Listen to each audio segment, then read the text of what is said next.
Welcome from sunny Norwich. Oh, sorry, that was too upbeat for an intro. We just normally say, all right? Yeah. Sorry. All right. Also, is it sunny? I mean, I don't know.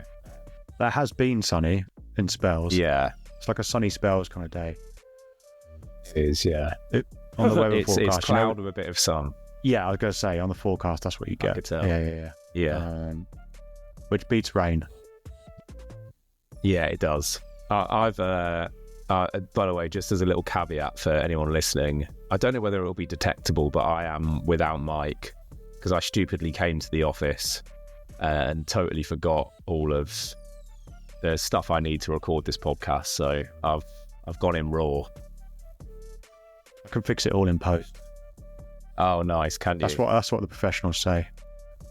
You can't edit out our inappropriate jokes, but you can fix it all in post. Exactly, yeah. And because there's no AI function for taking out inappropriate jokes, but there is an AI function for making you sound like you're in studio quality environment. So yeah. Okay, nice. How much we spend on those mics? I can't remember now. I want to say like cameras, mics, and headphones all in. It was like a few hundred quid. A few hundred quid too much by the sounds of things. Yeah, should have just raw dogged it, as you called it. Yeah. And just gone with laptop mics. Nice. What'd you do at the weekend?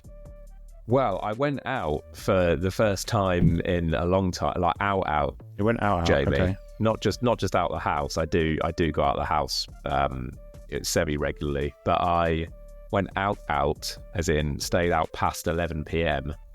For the first time for ages. And you, Jamie, were meant to be there, but you didn't. You were a no-show. I flaked. I flaked because I think partly because I'd already had one past midnight experience in this week. So wasn't feeling it, so I just flaked. And I pinky promised your girlfriend that I would be there as well. Yeah, you did. So at the moment there's a little bit of an air of trepidation between setting up contact with your girlfriend again because I've broken that pinky promise. I want you to know, and I want anyone listening to know that she's really upset. Really upset. Yeah. That it was a drunken pinky promise, and that they don't mean as much, right? Yeah, well, the pinky promise for Saturday's night out happened on the Thursday night out that you were referring to earlier. Yeah. So that there is a rule, never plan a night out when you're already on a night out. No, I think that's correct. So I'm gonna have to make it up to your girlfriend in some way. Yeah, I mean, you got to tread carefully here. Maybe dinner or something.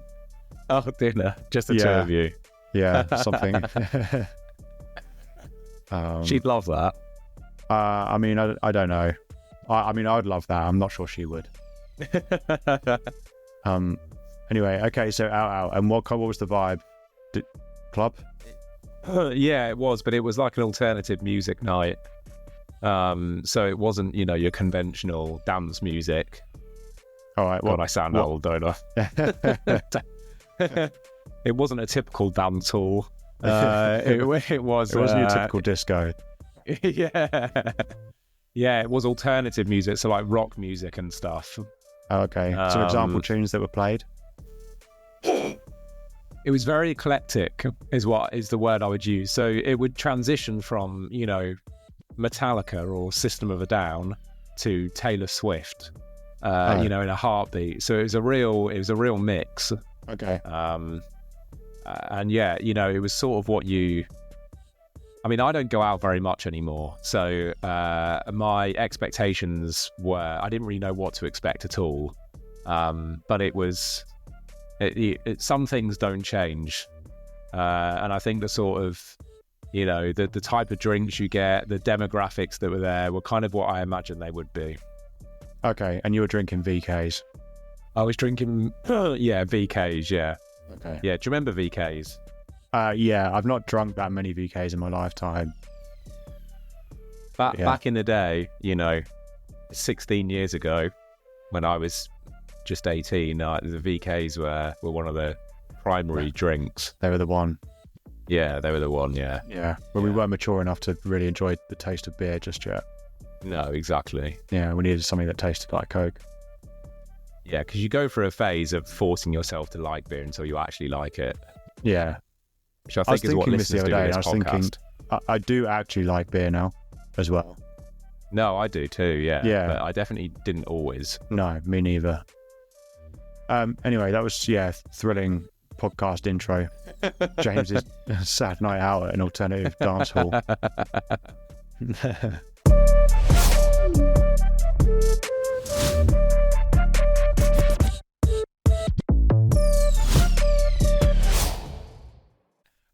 Okay, what do you want to talk about today? So we're going to talk about A/B testing subject lines, which is sort of like the gateway drug to proper email testing. Mm-hmm. Subject lines are probably the easiest part of your email to test, and also the one that is most ubiquitously supported by email service providers. So your MailChimps, your Beehives, your Brevos, HubSpots, they're all going to have an easy ability to A/B test your subject lines. Okay, nice. And why is that? Why are subject lines facilitate? Why is testing them facilitated in every platform? Why is it so important? Yeah, good question. The conventional wisdom is that the subject line is the most important variable when it comes to determining how many people open your email. Of course, anyone who listens to this podcast will know that that is not actually true. Actually, the sender name is the most important variable when it comes to how many people open your email. But the subject line is the second most important variable. And one of the main levers that we can pull in order to get people who don't regularly open our emails to maybe open one of our emails for the first time in a while, or perhaps even the first time ever. So the subject line is often the thing that our clients who, not necessarily all of them are that familiar with the science of email marketing, that the subject line is often the thing that they will worry about the most. And so I think email service providers like MailChimp have spotted this, have realized that subject lines are super important to your average email sender, and so they've made it very easy for you to start testing them and to see which subject line will come out on top. Yeah, for me, the subject lines are something that get more attention than they deserve, I think. Yeah, I agree. Like Taylor Swift. Yeah, you're going to upset some people there, I think. Yeah, I think obviously they're super important, but they're almost like, to use an analogy, they're like the striker in your team, right? Or like the number 9 in your football team. And they're only really successful if you've got this whole system that's playing behind them that's doing every other job that a football team needs to do. Or something like that. That, sure, they're important, but I think their importance might be overplayed a little bit. But maybe that's a conversation for a separate episode. But there's a whole football discussion there to tap into. Yeah. Exactly. So subject lines. If we just say, for the argument's sake, that they are an important element without getting too philosophical about it. And it's important that we're always testing when it comes to email marketing. So naturally, we should be testing subject lines. And as you've said, platforms make that super easy. Yeah. So if we assume that some people that are listening to this are probably the vast majority of email marketing operators, people who are doing their email marketing, running their newsletters as part of the whole marketing mix. They're a marketing manager who is trying to tick off every single channel and try to do them with some level of competency, but naturally they're going to be stretched thin. And testing in email marketing might be something that they really don't have that much time for. Testing subject lines might be something that's like, oh, okay, cool, I can tick that box, I can do some testing and get some insights. How can that person start? Like, what are some of the things that they could test, do you think, in their subject lines? Yeah, so I think the first place to start is to come up with a hypothesis And the way of doing that is to ask yourself a question. So we start by thinking about, okay, what are the variables that might impact the way that someone responds to this subject line? And then we use that as a basis for testing. And so I've written down some generic examples here that almost every single person listening to this podcast will be able to use.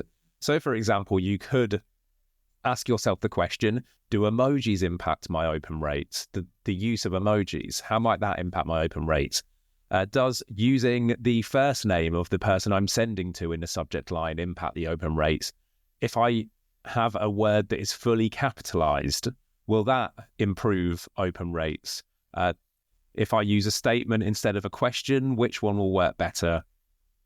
Or does a longer subject line get more opens than a shorter subject line? So those are 5 examples there of questions that we're asking ourselves. And from that, we can build a hypothesis. So I can say, I reckon if I send this subject line with an emoji in it, it will perform better than without the emoji. And then putting that to the test, doing that A/B test will give us a pretty categorical answer about whether or not that's correct. One important caveat I would say here, Jamie, is that depending on the size of your audience, your A/B test might not be that conclusive or that interesting necessarily. If you have a small audience, it's quite a small data set. To give you a very brief overview of how the science of A/B testing works, ordinarily, version A, subject line A, gets sent to 25% of your audience. Version B gets sent to the other 25%. And then depending on which one performs better, the remaining 50% then get the winning version.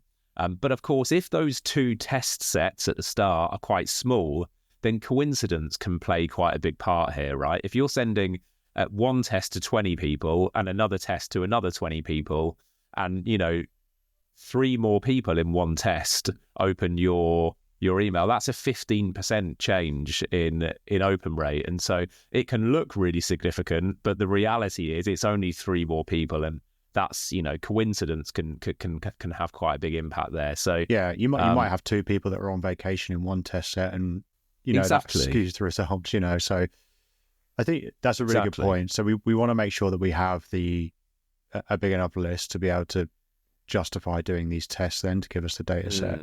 It's a bit like when you see those surveys, and it's like, oh, I don't know, if you're a bloke under 30, then you're 10 times more likely to get some kind of cancer. But the survey's been done with like 75 people. It's the data set has got to be big enough to justify the insights you're gathering. I think I would layer in another piece of thinking there when you talked about that hypothesis, which is, okay, well, subject line, putting emoji in the subject line might get more opens than not putting one in. I think I would add a layer of intelligent thinking in there, which is like, okay, I know that my audience consists mostly of people, if you have this level of insight, people under 35. And I think that people under 35, based on other data that I've seen, will react more positively if my subject line has an emoji in. So I'm going to test that. So adding in that level of thinking to your test, so that it's not just seemingly random, and that that you're kind of testing what you're testing for. It's kind of like back when you did GCSE science, and you had to all of this. You started with a hypothesis, and then you had the controllables and the variables, etc. And I don't think that wood is going to conduct electricity, and then you connect the circuit with a pencil, and then it doesn't conduct it, and so that's what we're kind of working with here. And if you're listening to this podcast and you're an accomplished email marketing professional, some of these tests will seem like child's play. But in our experience, if you're a general marketer, a lot of general marketers working within businesses just do not have not tested stuff before. They have not done any A/B testing. So when we talk about this level of testing, this is the starting point, and it's something that you can start to do to get insights straight away. Yeah, exactly that. And what I would also add there is that even if you do have a small audience, I mean, HubSpot, for example, will recommend that you have 5,000 contacts before you start doing A/B testing, which for some businesses in particular will be a huge number. So what I would say is you can definitely start testing before you reach these huge numbers, but you might find that you need to do more tests in order to draw categorical evidence from those tests. So if you have 5,000 contacts, that's fantastic, and you'll be able to learn faster than the A/B tester who maybe only has 200 contacts. The key thing, though, is that even if you only have 200 contacts, you can still learn meaningful information about your list and what they prefer to open and what they don't. You just may need to do more than one test in order to really draw some conclusions. I would caution anyone who's doing an A/B test with a few hundred people who is drawing like hard and fast conclusions off the back of one A/B test for the reasons that we've already outlined. Yeah, I like that. I mean, you could say, if you've got a small audience, you could say, okay, I'm going to do this emoji test and I'm going to run it for 6 months, and then I have some like proper data to work from. The only thing you've got to be careful of there is that you're not testing other things whilst also testing, the subject line or the emoji thing, because you've got to think about the controllables, the variables, etc. It might be that it wasn't the emoji that got more opens. It was the fact that you did a lot of short subject lines, and you did, the longer ones didn't perform so well, and the short ones did. So you got to control those variables where you can. Yeah, that's an excellent point. And of course, when we're talking about subject line testing, we're also only looking at open rate too. It might be, for example, that you notice 2 completely different click rates in your emails that you're A/B testing. It's unlikely that has anything to do with the subject line. Sometimes the subject line can have an impact on click rates. If, for example, you are including a clear CTA in your email and you mention that in the subject line, you might find that the connection between mentioning it in the subject line and then including the CTA has some sort of impact on click rate. But generally, we only want to be testing open rate. That's the variable that is most impacted by subject lines too. And I also want to talk very quickly. So I've mentioned some generic examples of hypotheses that you might ask yourself. You can also do this for specific stuff that's specifically related to your business as well. So it might be, for example, that you have 2 really popular products, and mentioning product A in the subject line attracts the attention of way more of your audience than mentioning product B. Or maybe talking about how affordable your products are is way more effective for email opens than talking about the quality of your products. Or, if it's a service, let's say you've released a white paper. Subject line A might be, here's the free white paper. Subject line B might be, here's how you solve whatever, poor conversion or whatever it might be. And so there we're looking at a solution-focused approach where we're giving a resource versus a problem-focused approach where we're mentioning the fact that people might have this problem and here could be a solution. So there's loads of different company-specific, brand-specific approaches that we can use as well. It doesn't just have to be things like, do emojis impact open rates? We can really get quite granular here with what we're testing, and I would say that's when you start to learn really interesting things about your audience that don't just help you, by the way, for your email marketing, but can help you for every aspect of your digital marketing. If you know that your audience are really interested whenever you mention a particular product, that's the sort of information you need to be using on your socials, on your paid ads, SEO, etc. So these kind of learnings that we're getting here, let's not just isolate them to email marketing and use them to improve our open rates for future emails. Let's apply those learnings to other areas of our digital marketing and make all of our content across the board more engaging.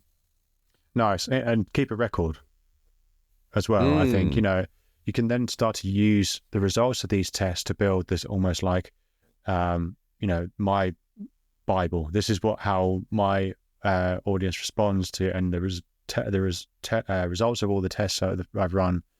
and what I found are all of my insights. And then you've got this kind of asset, this kind of guide to how your audience likes to be spoken to when it comes to the subject lines and how you can put those into practice elsewhere. James, do you think there's anyone in a situation that you could come to you and you would say to them, do you know what, forget A/B testing for now, don't fucking bother, because it's, go away and focus on other things? Or do you think that A/B testing is such a good thing to do that anyone at any level should start at some point? I think the only instance where where A/B testing wouldn't be worthwhile is if your deliverability is really poor. If your engagement is so poor that you just aren't getting people reading, that's probably because of your deliverability. And I would say that deliverability has to be the most important priority. So again, just as a reminder, deliverability is our likelihood of getting into primary inboxes, our likelihood that our email is going to get delivered to the inbox that we want to hit.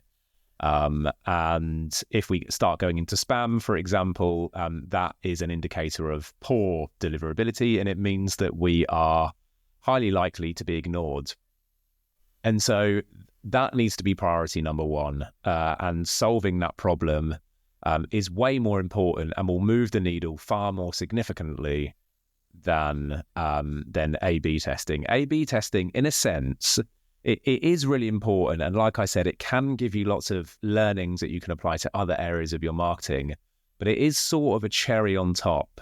And you've used the analogy of talking about the number 9 when it comes to the football team. There are all of these other elements that factor into how successful your emails are. And again, we're talking about open rates here.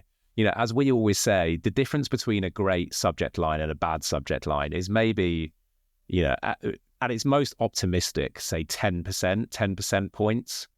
The difference between sending to a good list versus a bad list can be 50-60% points. If you're sending to people who are engaged and who know your brand and who are expecting to hear from you and who are, to some extent eager to hear from you, then that is so much more significant than anything you can do on an A/B testing front. So I do think that's really important. It's not to say that, I'd say in most instances, even if you are sending to a list that isn't of the highest quality, there is probably still value in A/B testing.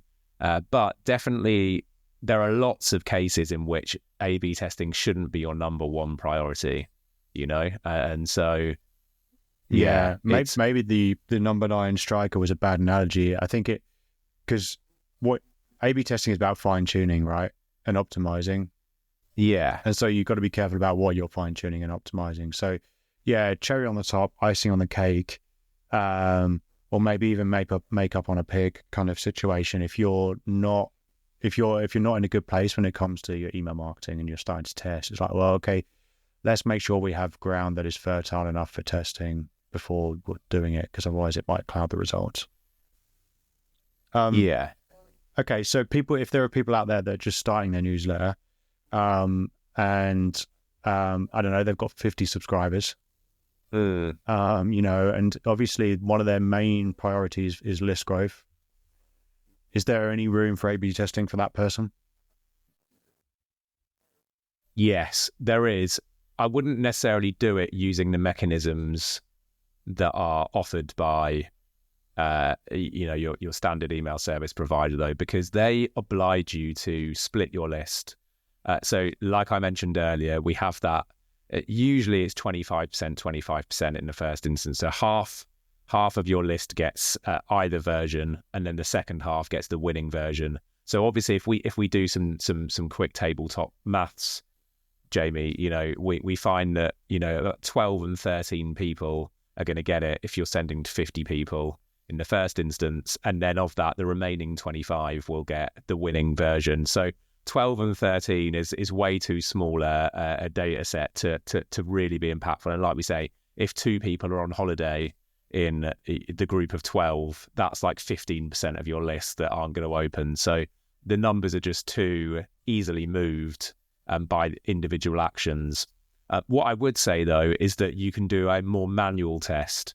So if you're sending weekly, you can send you can include an emoji in your subject line in week 1, and then, or maybe for month 1, so you do 4 emails with an emoji, and then month 2 you do 4 emails without an emoji. And taking the averages of those open rates, you can probably draw some conclusions about that. I'd be looking for consistency though, and I think the lower your data set, the more time it's going to take you to learn, the more tests you're going to need to do, and the more convincing the results need to be as well. I think that's the other one.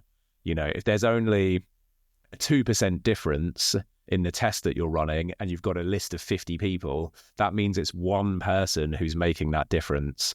2% difference is really meaningful if there's 100,000 people on your list, because that's a difference of 2,000.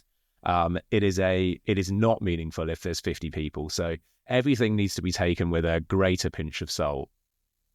Okay, so that was the health warning that I was aiming for there with the question. So thank you. I think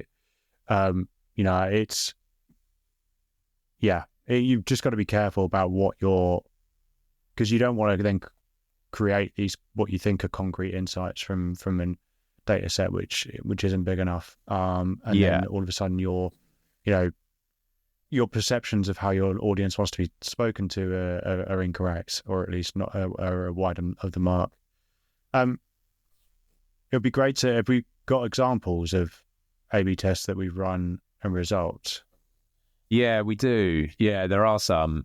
So this is sort of a Brucey bonus, because what works for us, what works for these audiences that we've tested this on might not work for you. And actually, Jamie, one of the first bits of feedback we got on this podcast was from a listener called Claire. She's an HR advisor. Thanks, Claire, for messaging. Claire's a big fan of the podcast, but she messaged with a screenshot of an A/B test she had done off the back of some advice. And it was the results were completely the opposite of what we had recommended. We had said, don't use questions in your subject line, turn them into statements instead. And generally in our testing, we found that improves open rates. For Claire, however, there was a 4.7% difference between the question and the statement in favor of the question. So it's really worth stressing that all of this should be tested yourself. But here's some stuff that we learned. So one of the most interesting tests that we did recently was including an abbreviation in the subject line. So I had heard through the grapevine that including an abbreviation in capital letters at the start of the subject line improved open rates. So an abbreviation might be PSA, public service announcement. I don't know if you've ever seen that, Jamie. Or it might be, the one that we used was ICYMI, which is in case you missed it. So ICYMI, I didn't really expect much to happen. The difference between including ICYMI : at the start of the subject line versus just missing that out was a 7 percentage points difference in open rates. The ICYMI massively outperformed the one that didn't have the abbreviation. That's probably one of the most successful tests that we've ever done. It's worth stressing that obviously what you really want when you're doing these A/B tests is a huge difference. The reality is there usually isn't much of a difference. An example of that, I was convinced that using emojis at the start of the subject line would significantly outperform using emojis at the end of a subject line. In all of the testing that we did, which is quite a lot across various clients, there was never any significant difference. Sometimes emojis at the start would win, sometimes emojis at the end would win, but it was only ever like a 1 or 2% change in any case. One thing we've talked about before is writing subject lines that don't sound as though they've been written by AI, that couldn't have been written by AI because they are sort of grammatically correct. So if you start your subject line with a but, for example, like, but why are these results so strange, ? Or something like that. That's an example of AI would never write that subject line because it doesn't really make grammatical sense. We saw a 2% increase in open rates when we did that. And statements work better than questions. In the testing that we've done, and Claire is an exception to this rule, and listener, you might be as well, but whenever we formed questions as statements instead, so rather than what are the top trends for 2025? We would instead say, here are the top trends for 2025. And in those instances, we saw a 3 percentage point increase in open rates across the board, Jamie. So some would have made no difference, others would have made bigger differences, but a 3% average increase across the board. Nice. So I think the goal here for us, and maybe the takeaway message, actually, let's do hot take, because that's what that effectively is. So, and then we can wrap this episode up.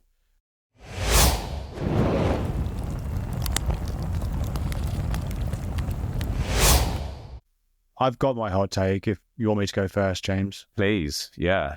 Okay. So I think taking the example there that James has given with Claire, I think my hot take is be more Claire. I think what the great thing about that story is that Claire went away and did the test, and did the test and then found the results and found out what worked for her audience. And I think it would be really easy for marketers to just say, okay, well, I did this A/B test, so that means this is the gospel, and statements work better than questions. I think the way that we would communicate that is, our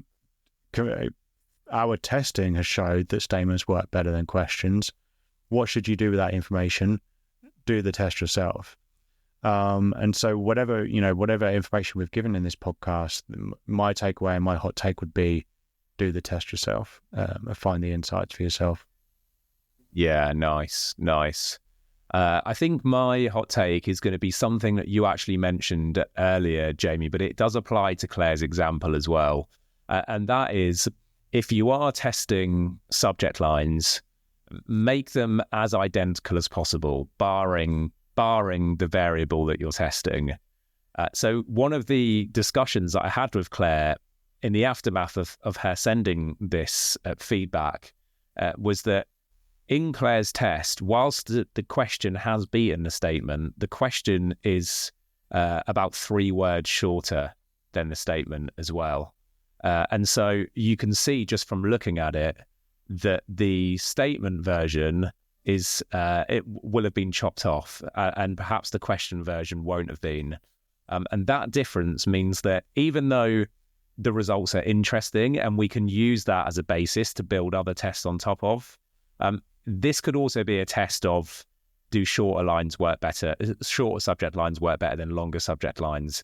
And unfortunately, because there are 2 big variables here, yes, the question versus statement, but also short versus long, it means that we can't categorically decide whether questions indeed are better performers or whether it's just the fact it's a shorter subject line. So if you are trying it yourself, and as Jamie says, please do, also remember that every other variable that might impact open rates needs to be as identical as possible to really get the best results.